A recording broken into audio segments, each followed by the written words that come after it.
Well, Nick, it's very hard to see anything at all right now. Police are still on scene here. It's a very active scene, as you can see behind me there. State's Attorney Joe Bruscato announced that they are charging Todd C. Smith in the death of his wife, Katrina Smith. That's the point. Politicians don't want you to miss these signs. But here's the problem. This sign is too big, according to Rockford City Ordinance. Let's see if they actually work. Put in a buck. And you got everything. You got video poker, video slots, everything. We're going to do the big easy. Let's do that easy enough. You don't have to go much farther than your computer to get one of these concealed carry permits. This is the one from Utah's website. Print it out, fill it out, and in about 2 months, you got yourself a concealed carry permit. This girl drank 2 Mega Monster energy drinks over 2 days. And that's equal to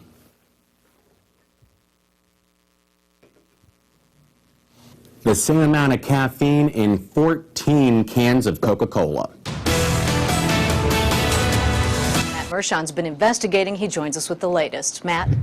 Yeah, Mimi, we now know exactly what tenants in William Perez's Poplar Grove rental home were going through. We met with his most recent tenants from that property. They showed us pictures of the raw sewage, and just as a warning, these pictures may make you a little queasy.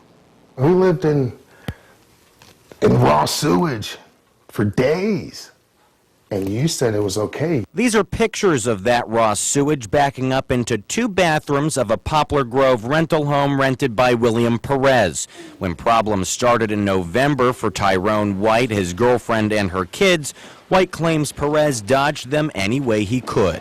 The first 3 days, we're trying to get in touch with the landlord. What do you do?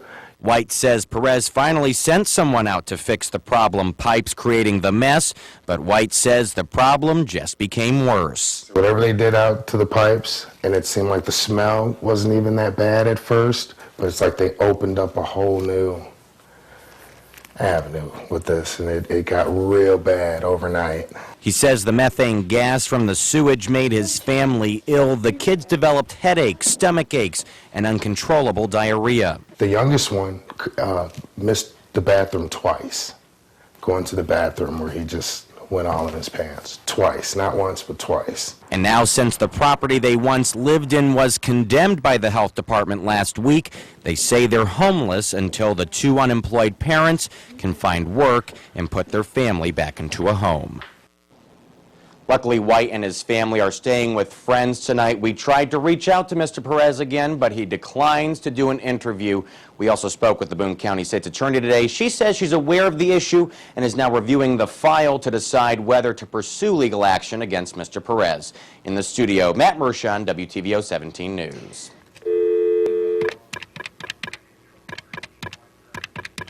Concerned about the fiscal cliff? Try calling up your local congressman. Chances are you'll hear something like this. Our staff is experiencing a high volume of calls and is assisting other callers. That's the prompt I got when calling Paul Ryan's office in Janesville, the same at his D.C. office. If you would like to leave a message for the congressman, please press 1. But at least Congressman Ryan's offices were open. Congressman Manzullo's Washington office put this message out today. You have reached the office of Congressman Donald Manzullo, representative for Illinois' 16th Congressional District. Our office is currently closed. And don't even bother trying here in Rockford. Congressman Manzullo's office on Mulford Road was closed over a month ago. As for Manzullo's replacement, Representative Kinzinger's regional and Washington offices are Operating under abbreviated hours during the holiday season. We were able to get in touch with the congressman. He tells me these negotiations come at a really bad time. Nobody ever imagined, to be honest with you, that we'd be pressing right up on New Year's and without a solution to the fiscal cliff. So how is the best way to get in touch with your representative? At this point, you might just want to send an email. Temple Beth-El isn't the first Jewish house of worship in Rockford, but it's certainly one of the cornerstones of the small Jewish community that exists here. And 100 years is testament to that small but vibrant group.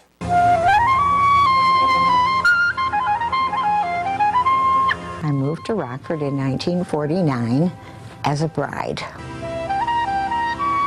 First week we lived here, we went over to Temple Beth-El. It was right down the street. Then Temple Beth-El was on North Main Street. The building still stands today as a church, but still adorned with Stars of David. A growing Jewish community forced a move to Comanche Drive to create today's Temple Beth-El. The temple grew in size so fast in the 50s that they needed to have more space, and that's when we bought the property here. The temple's 100th anniversary committee chair Brian Shore admits the Jewish community in Rockford isn't big. And yet, despite that, we have always maintained full-time rabbis. We've always maintained this beautiful building and maintained programming that has enriched our community, and we hope that sometimes the general community. Programs like Foodorama that started in 1962. They still do it today, selling those traditionally Jewish corned beef sandwiches to raise money for the food pantry. For those familiar with a Jewish temple, Temple Beth-El is like any other Jewish house of worship.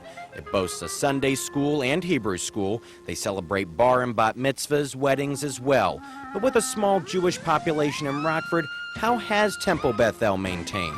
We have a tremendously involved and committed group of members. And having been a part of Temple Beth-El for over 50 years, Jerry Shader says that commitment to the temple pours over into the greater Jewish community. Jewish community has always been a close community in this town, whether they belong to the temple or to the synagogue. Anybody needed help, they were helped. Temple Beth-El will celebrate 100 years tomorrow with a special Shabbat service. That's the Jewish Sabbath, for those you don't know. Public officials like Mayor Morrissey, Representative Stottleman, and others will be in attendance, and wishing I could be there